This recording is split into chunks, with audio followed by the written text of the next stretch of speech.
ding kahulugan yung sumunod ka sa akin. Dahil sa totoo lang, kalimitan bilang mga anak ng Diyos o alagad ng Diyos, yung ating pagsunod hindi buo. Di po ba? Minsan yung hakbang natin, kapraso lang, patipid.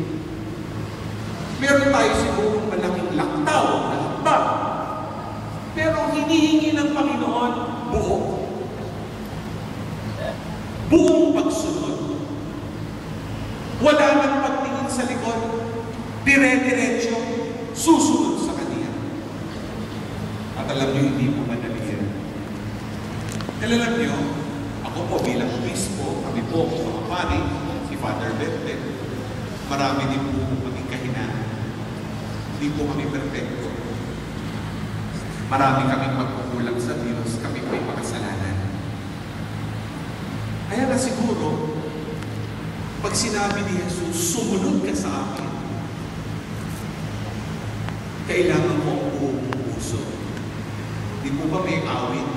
Sana, dalawa ang puso mo. Tama po ba?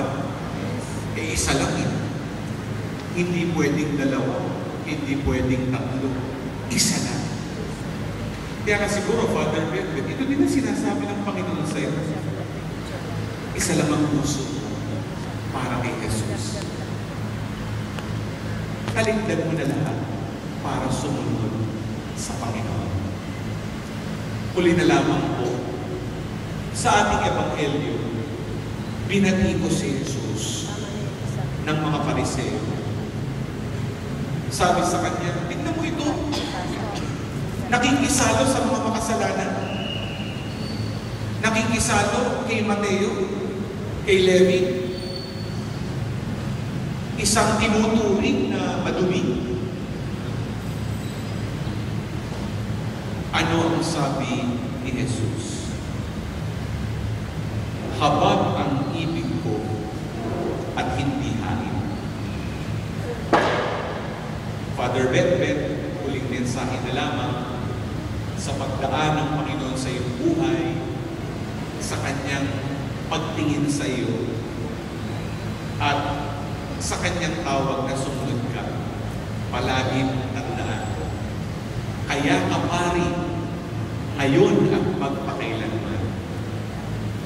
Hindi dahil sa galing mo, hindi dahil sa gandang lalaki mo, hindi dahil mabigas ka, hindi dahil mahusay ka, kundi dahil sa habag ng Diyos, sa tulong at awa ng Panginoon.